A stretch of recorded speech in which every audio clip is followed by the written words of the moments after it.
The following program presents principles designed to promote good health and is not intended to take the place of personalized professional care. The opinions and ideas expressed are those of the speaker.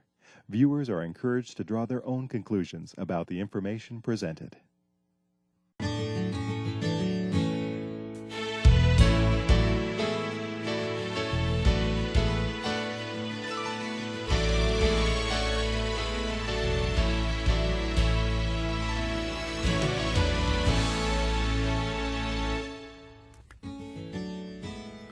Welcome to Wonderfully Made.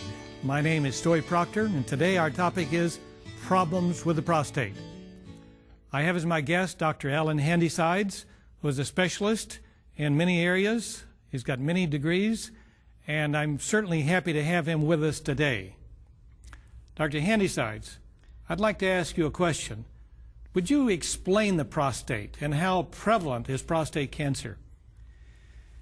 Thank you, Stoy. That's a good question. First of all, the prostate is a gland that sits beneath the bladder in the male. It is very beautifully and anatomically designed so that it wraps around the little tube that drains the urine out of the bladder. And it has a special function. That function is to add fluid to the rest of the semen and protect and feed the sperm that are in that fluid. Unfortunately, as you have said, nearly every male will develop a problem with the prostate if he lives long enough. So one of the problems that some of our older viewers may be aware of is that as the prostate gets older, it gets bigger, it enlarges. The medical term for this is prostatic hypertrophy. Now, the prostate has an outer edge and an area that is where predominantly cancer occurs. But the innermost portion is where this hypertrophy takes place. And it starts off as clusters of cells start to grow, and you begin to get increasing numbers of these clusters, and they coalesce to form a generally enlarged gland, which squeezes the little tube that comes out of the bladder. Consequently, males begin to find when they pass their urine that the flow starts to be a little less powerful, a little slower, and that is often the first sign of prostatic enlargement. How many people are affected every year by this condition? Well, if we're talking about prostatic hypertrophy, I would think probably 65 to 75% of males will notice some changes in their urinary flow. The others probably have changes but don't notice them. Mm-hmm. It's probable that if we lived to the age of 100, nearly 100% of males would be found to have, at autopsy, not necessarily in life, at autopsy, found to have cancer cells in their prostate. Now, this is a question probably people who have prostatic enlargement won't need to answer, but won't need to know the answer to. But how do you know whether you've got problems with the prostate? You've mentioned the decreased flow of urine, but any other symptoms that you might have? Sometimes people can have no symptoms, no signs of a problem. And in that case, they can live their lives in blissful ignorance. And many, many people have, and for many, many years, people did not understand that there were problems. But we do recommend that there are certain groups of people who should begin prostatic surveillance maybe a little earlier. For instance, we know that black people, North American blacks, living here on the continent, particularly because we're in a northern climate, seem to have increasing risk of prostate cancer the further north they go. So a black man living in Canada has a greater risk of prostatic cancer than does one living in Florida. So we have an environmental factor that may be playing a role. Genetic factors probably too. Mm-hmm. So we recommend that American blacks should begin surveillance of their prostates maybe around the age of 40. But now that's with blacks, but with every man, sooner or later they're probably going to have problems in this area, right? Yes. There is a little controversy and a little argument about just how avidly we should screen for prostate cancer. I think that with the American black we should screen early because they tend to have a more aggressive prostate cancer than do whites. In white males, we suggest that probably by the age of 50, they should also begin a program of surveillance. Now, suppose I've been diagnosed as having enlarged prostate. When does a physician begin treatment? How do I know whether treatment should start? Let's talk about prostatic enlargement. First of all, not everybody with an enlarged prostate is going to require treatment. This is because the symptoms may be a slowness in urinary flow, but that's not a life-threatening problem. And then we say, well, what kinds of treatment can be offered? Some of the treatments that are offered are medical treatments, such as giving medications that block the conversion of hydroxytestosterone into the active form. Now, that enzyme blocking can reduce the amount of testosterone and therefore reduce the hypertrophy. Another approach is to give a beta stimulant, which is a drug that actually causes relaxation of the bladder floor and lets the urine flow more easily. So many people who are having a little slowness, a little difficulty, maybe a little dribbling, these are all symptoms of this problem. They may go to the doctor and say, can you help me? And he may give them a medication that relaxes the bladder floor. Do you have any names that you could mention? Well, I don't think that it really matters. Goes. Clonidine is the name, but I don't think that that matters. I would want people to go to see their doctors. Sure. One of the natural things that people can have, one of the natural remedies that has actually been shown with studies that are reputable studies, is the use of saw palmetto.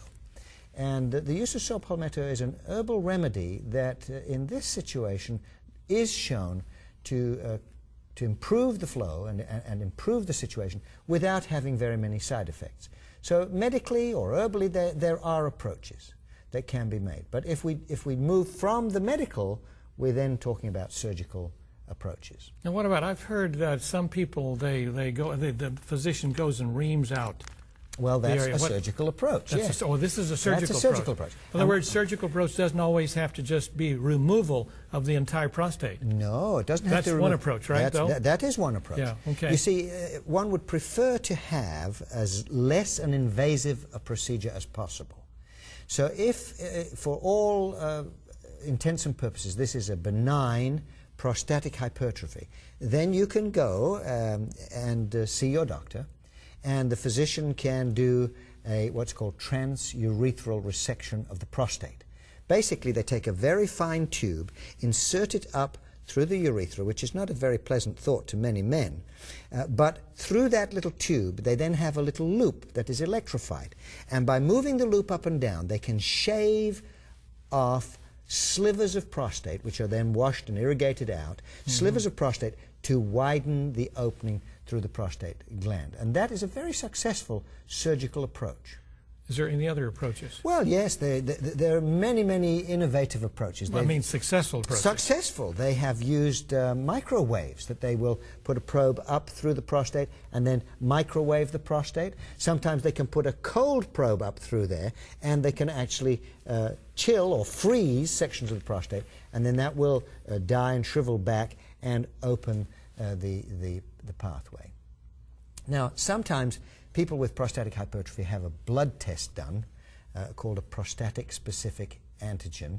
And when they get that blood test done... And we know that as PSA, right? PSA. When they get that test done, it can be elevated in prostatic hypertrophy. But that causes a problem because it's also elevated in prostatic carcinoma. And then we start to have a problem as to what's going on in this situation. Now, you've talked a lot about the enlargement. What about prostate cancer? How do I know if I've got an enlarged prostate, when do I know, when should I maybe get some more tests done to find out if I've got cancer? Well, I'm a little, I could be a little worried about it. You see my index finger? I'm wagging this finger because all doctors know that the rectal examination to feel the prostate in the male is very important, because the outer wall of the outer surface of the prostate is where cancer usually begins. And so by feeling across that posterior wall of the prostate, it's possible sometimes to detect a knobbly feeling or a firmness to the prostate that is unnatural. If you have an elevated PSA and you also feel that knobbliness, the doctor is immediately going to say, I think we should move to a more definitive diagnostic procedure, in which case he'll use an ultrasound. And then they will then put a transrectal ultrasound transrectal ultrasound goes up behind the prostate. It emits these sound waves. They're not electromagnetic, they're just sound waves. It emits the sound waves. The sound waves go through the tissue.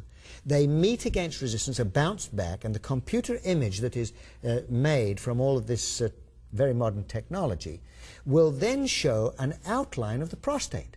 And they can then see if there are indeed nodules or areas in the prostate that have an altered texture or an altered density to these sound waves. If they do find this, and if the PSA is elevated, then we're going to go to the definitive step. All cancer needs to be definitively diagnosed. And how do they do that? And the definitive step is a biopsy. So a needle will be taken. It can be done transperineal, it can be done transrectally. It doesn't matter how. It's a longish needle. Now, for the audience, Painful. Explain this trans. What do you mean by across. trans? It can be across. Across. So it's across. So the needle can be inserted across through the rectum into the prostate gland. Through the rectum. Or Okay. it may come up Through the from penis. below. No, not through the penis. Through the perineum, the base of the pelvis there. Through that into the prostate. It's done under an ultrasound, so the directions, they're putting it exactly where they want to put it. And then they will aspirate cells from that area. They may do 10, 16 samples to see if there's any prostate cancer cells there. Now, you've mentioned so far, first of all, we should go see our physician if we think we have a problem. And if we're black, maybe over 40 or 45. If we're in other ethnic origins, we should go maybe when we're 50. Yes. And maybe we should go every year, at least once a year, I think probably. it depends on what If our we age is and what our risk factors If we have an are. enlargement, maybe going once every year, right? Yes. For instance, my father died of prostate cancer. Okay. So I know I have a 15% greater chance than a man whose father did not die of prostate cancer. So I take more care of myself in this regard so that I go regularly for my screenings and checks. Now, okay, so we go see our physician. He takes a PSA test, blood test.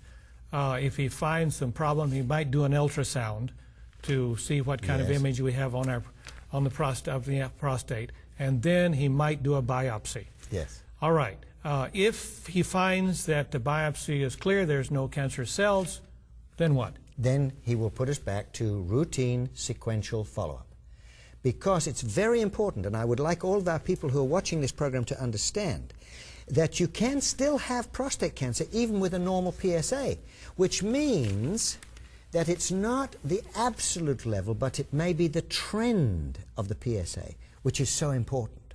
And so we would like our listeners, and particularly viewers, if you're out there listening to me and you are wondering about this, regularity in plotting and checking your PSA level may show, because if it goes long, flat, flat, flat, and then suddenly, pooh, it starts to go up, that indicates that something needs to be done. Investigation needs to be made. What's a normal PSA level? A normal PSA level is between 1 and 4. Usually we like it to be less than 1, but between 1 and 4 it's normal. Though studies have been done that show that even at a PSA of 1, there may be 6 or 7% of the male population in an older, over 70 age group that actually do have cancer cells in their prostate. Now, let's take another scenario. Let's suppose someone has a reading of 8 or 10, and that stays steady for years. There's no biopsy. There's no biopsy. No cancer on biopsy. No cancerous biopsy. There is enlargement. What kind of situation? Well, then in that how would you diagnose that, or what would your prognosis be? In that situation, if you've done biopsies, you know that you cannot show cancer. He has an enlarged prostate. Then you will attribute those elevated levels to the prostatic hypertrophy itself. So that the benign enlargement is producing more of this antigen, although it is not malignant cells that are producing. But still, you want to watch that individual on at least a yearly basis. At least. Probably with levels like that at 6 monthly intervals. Okay, let's suppose now by the way, what will our family doctor be able to care for all this? Or should we go further? Family doctors are a linchpin in healthcare system, especially if this is a family doctor you know well, you can talk to, you can converse with, you feel at ease with. That doctor is a wonderful confidant. Now, I'm a little confused about this linchpin. What does that mean? Because he is the key in seeing that you get He's a very gatekeeper. good. He's the like a gatekeeper. Okay. He is the person that is going to look out for you.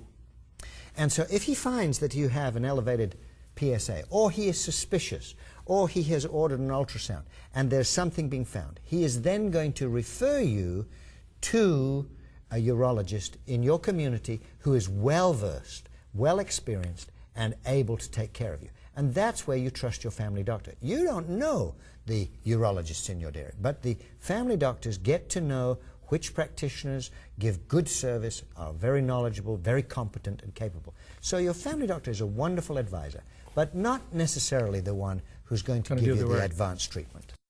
Alan, suppose that I've done my biopsy and I go back to the doctor for the report and he tells me you've got cancerous cells. What's the next step? I mean, besides my devastation and having a friend that's dying of prostate cancer and others that have cancer, this is serious. And I'm devastated, I know, as many people are that have cancer. But what do a doctor and I do now? Well, you know, I'm very pleased that you talked about the devastation of diagnosis, because I don't think that physicians nor patients really understand the enormous weight that suddenly falls on an individual with a diagnosis of cancer. The good news about prostate cancer is that it is usually, and I say usually, not going to be the disease that kills you. You're going to die That's good news. of other things. Secondly, this is where when we began we said this isn't a disease that affects just the individual. The whole family is going to be involved in this. And that's where a good, loving, supportive wife and family can come around and give hope. Hope is such an important ingredient when we are talking about cancer. Such Essential. an essential ingredient. Mm-hmm. And you know, that's where I'm a Christian physician, and I'm unabashedly pleased to say so, that not only do we have the support of the family, but we also have the support and the feeling that our Lord and Savior Jesus Christ can support us and help us go through this very difficult time. It's like Psalm 23 says, "Yea, though I walk through the valley of the shadow of death, I will fear no evil, for thou art with me." So it's nice if you can have a Christian physician. I shall not fear prostate cancer. I will not feel prostate cancer. See? Now, the now diagnosis. what do we do, though? The diagnosis. We've got to do something about it. Right. The diagnosis has been made under the microscope. Under that microscope, they will also look at the sort of cells, how they're dividing, how aggressive they appear to be. Is this a cancer that is particularly aggressive, or is it an indolent, slow-looking cancer? And they will assign to it a score called the Gleason score. A Gleason score will tell us if it's very aggressive or if it's very indolent, which may be important as to how we manage it. For instance, if I'm 90 years old and I've got a very lazy, indolent cancer, I've also got diabetes, I've had 3 heart attacks, my kidneys are failing, I've got liver troubles and so forth. My prostate cancer is the least of my worries. Yeah. See, it's the least of my worries. If I'm a 45-year-old and my prostate cancer is a very aggressive, Gleason, advanced, I don't want to give the numbers because we don't want to scare people, but it's advanced, then not only myself but my doctors are going to look and say, we need to be more aggressive in the management of this cancer. What's my options? Well, before we do options, we have to stage it. Okay. See? Because what's staging then? Staging is different from classifying. Classifying tells us how virulent, how aggressive, how it's going to, go after us. But staging tells us how far has it gone. Okay. See? Now, if it's just confined to the prostate, stage 1, we're very pleased because we know that that has an excellent, excellent prognosis. If, on the other hand, when we detect it and find it, we do an X-ray and a bone survey and a bone scan, as people will be asked to do, and we find it's already in the pelvis and in the femur and something like that, we know that this is now stage 4. This is metastasized a long way. We may find it in between stages. It may have just metastasized outside the prostate. It may have gotten to the bladder or to the rectum. It may have gone in the lymph nodes. There are degrees of spread. So we'll stage it 1, 2, 3, or 4. And the treatment options depend on those stages. Okay, let's go through those treatment options. First of all, stage 1. Well, for stage 1, we have a potentially curable situation. So how are we going to cure it? Well, you could undergo a prostatectomy, a radical prostatectomy, in which the prostate is taken away surgically. You remove it, you put it in the surgical pot, the pathologist looks under it, says it looks like it's all here, all margins are clear of cancer, we've got it all in the pot. Some people Would that like be that. enough? Well, for some it may. Some will have a radical prostatectomy where there will be dissection of lymph nodes up para-aortics, around the pelvis. They'll dissect all those nodes, gather all the nodes in there, put those That would probably be stage 2 or 3, though. That would be a stage... Right. Well, Okay. not necessarily. Really? No, because if it's a stage 2 or 3, we're not going to be doing this surgery because It's too late. The horse has fled. We're going to go with but something we are other. just ensuring that we've got it all, you see. The problems with surgery are that it's sometimes difficult to do the surgery without damaging nerves. What kind of nerves? Well, the pelvic nerves that are important for bladder control and also sexual function. So now we're getting serious. Now, that is one of the problems. Bladder control is a serious problem, but so is impotence to a young man. And a 40-year-old is a young man. So they now have newer surgeries. But a 60 or 70-year-old doesn't have to worry about it, right? Well, I don't know about that. You speak for yourself, sir. Okay. I mean, who knows? I'm asking a question. Yeah, that's right. I think it is important. I'm saying it's important. Yes, it's important. So, in other words... So it's important for all ages. Most men who are healthy. Most men are healthy, yeah. So, in other words, Okay. we want a nerve-sparing operation, and skillful urologists can do a procedure which spares the nerves and yet removes the cancer. But because of this, a lot of people look to other methods for treating prostate cancer. And they are? Well, you know, when it comes to treating cancer, they usually fall into several groups. The one important group is a kind of radiotherapy, and a radiation therapy. But it's not all radiation therapy is not all the same, because sometimes you can put little seeds of radioactive substances insert them into the prostate, and they have this kind of halo of radioactivity which kills off the prostate. So that's one method that may be used. The other is the external beam, which may be used to actually irradiate the prostate.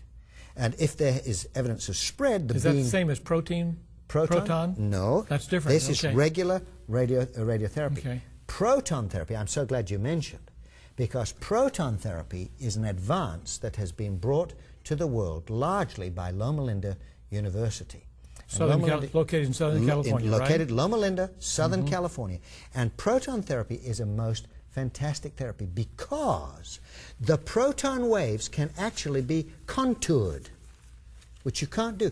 Radiation goes in a straight line. The protons, they can actually contour it a little bit so that they can actually deliver these protons into a given shape. Alan, I'm very interested in this proton therapy at Loma Linda University. You know, people today, being in the area of nutrition, people are concerned about microwave ovens. Now, how does this proton affect the rest of my body? Does it, you know, it's designed for the prostate, but what about other parts of our body? Does it affect that at all?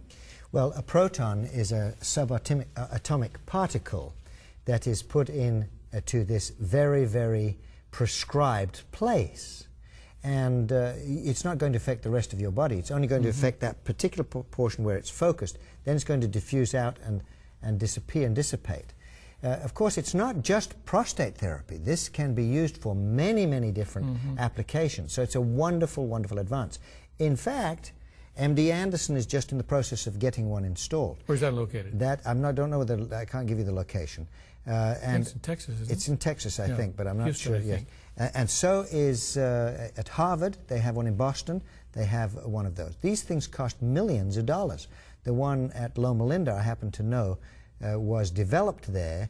Dr. Slater was the doctor that put that, and his team put that together, and it cost many millions of dollars to get into place. But a very, very effective and proven therapy for prostate cancer. Now, I'm very interested. You've first talked about options that a person may have that's been diagnosed with prostate cancer. First of all was surgery, then it was radiotherapy, then it was the proton.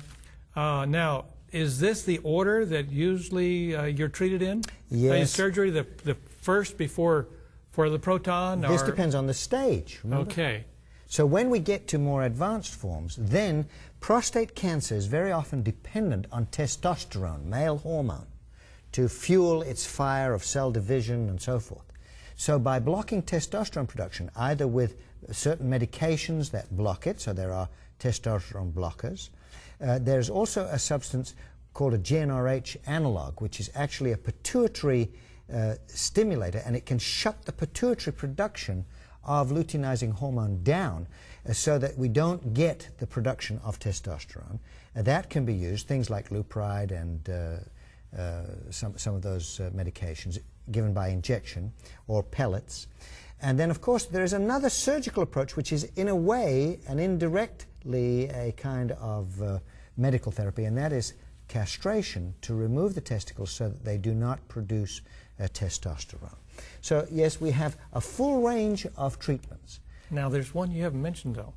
What about drug therapy? Any promise there? Yes, drug therapy, chemotherapy, there are many agents that will attack rapidly dividing cells. But in practice for prostate cancer, we tend to find that the therapies have been more along the lines of these hormonal manipulations. Occasionally, a person will get severe bone pain, and that will respond oftentimes very well to non-steroidal anti-inflammatories. Later on, it may be more powerful medications will be required. And on occasion, a shot of radiation to a lesion in a bone will relieve bone pain. So many therapies, a team approach to one's care. And that's why, yes, the second opinion is very important. I'd like to leave the last minute or two to prevention. Now, there's a lot of herbs. You've mentioned, I think, sauce pimento. But what about prevention or, what about prevention? Is there any way we can, keep from going through getting this surgery or this proton therapy or radical prostatectomies and so on? The literature has looked at that, and the Adventist Health Study done out of Loma Linda University has looked at that in great detail. Baldwin presented a paper that suggested that the regular consumption of tomatoes provides sufficient lycopenes, especially if they're cooked tomatoes, give sufficient lycopenes to reduce the risk. Okay, what else? Quickly. Well, I think that's the main one. Soy products are another. Soy milk, a daily glass of soy milk may be very helpful. I think the Loma Linda study showed that those who had 2 or 3 glasses of soy milk had a lot less prostate cancer. That's a possibility. But the study was not sufficiently broad that we can make a definitive statement that if you drink soy milk you won't get prostate. Remember, with all of these things, although lifestyle can lower your risk, it doesn't always prevent it. Alan, that's a very good point, and I'd like to thank you today for being our guest. It's been a pleasure of discussing this topic with you. It's been a pleasure for me too, and a privilege. Thank you. With our audience, I'd like to leave one other point, and that is if you are diagnosed with prostate cancer, it's not your fault. And God can be with us during this time of need.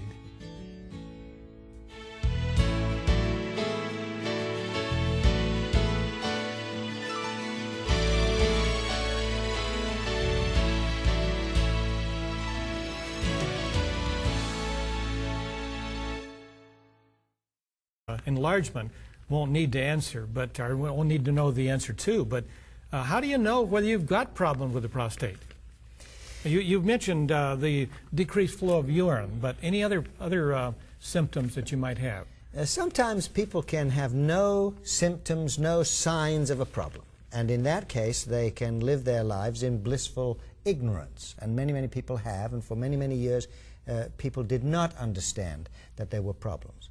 But we do recommend that there are certain groups of people who should begin prostatic surveillance maybe a little earlier. For instance, we know that black people, North American blacks, living here on the continent, particularly because we're in a northern climate, seem to have increasing risk of prostate cancer the further north they go. So a black man living in Canada has a greater risk of prostatic cancer than does one living in Florida. So we have an environmental factor that may be playing a role.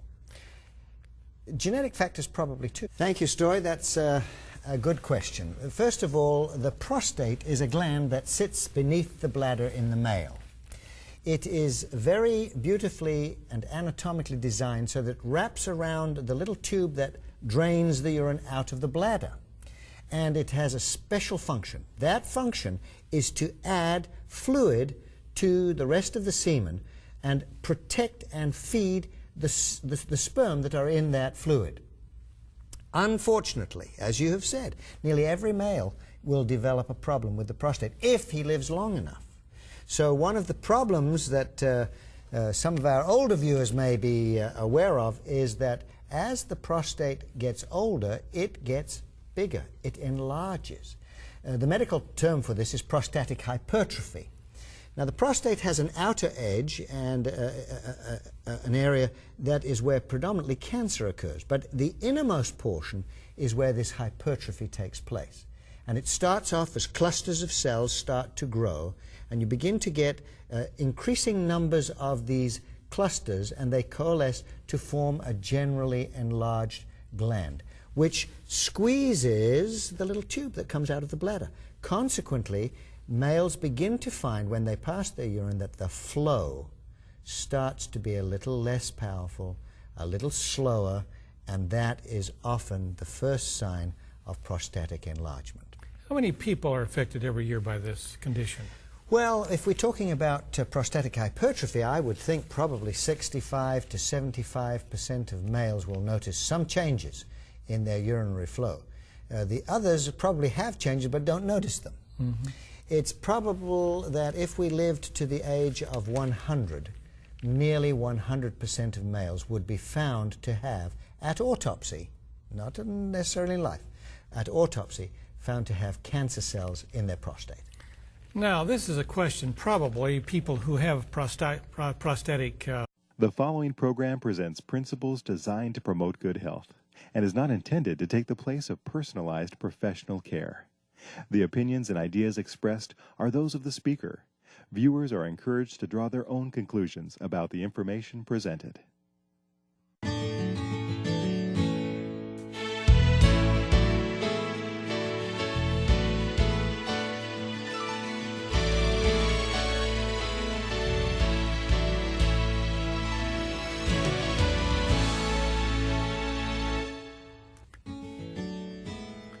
Welcome to Wonderfully Made. My name is Stoy Proctor, and today our topic is problems with the prostate.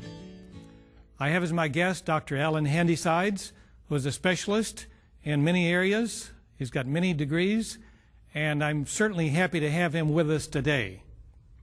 Dr. Handysides, I'd like to ask you a question. Would you explain the prostate and how prevalent is prostate cancer? Mm-hmm. So we recommend that American blacks should begin surveillance of their prostates maybe around the age of 40. But now that's with blacks, but with every man, sooner or later they're probably going to have problems in this area, right? Yes. There is a little controversy and a little argument about just how avidly we should screen for prostate cancer. I think that with the American black we should screen early because they tend to have a more aggressive prostate cancer than do whites. In white males, we suggest that probably by the age of 50, they should also begin a program of surveillance. Now, suppose I've been diagnosed as having enlarged prostate. When does a physician begin treatment? How do I know whether treatment should start? Let's talk about prostatic enlargement. First of all, not everybody with an enlarged prostate is going to require treatment. This is because the symptoms may be a slowness in urinary flow, but that's not a life-threatening problem. And then we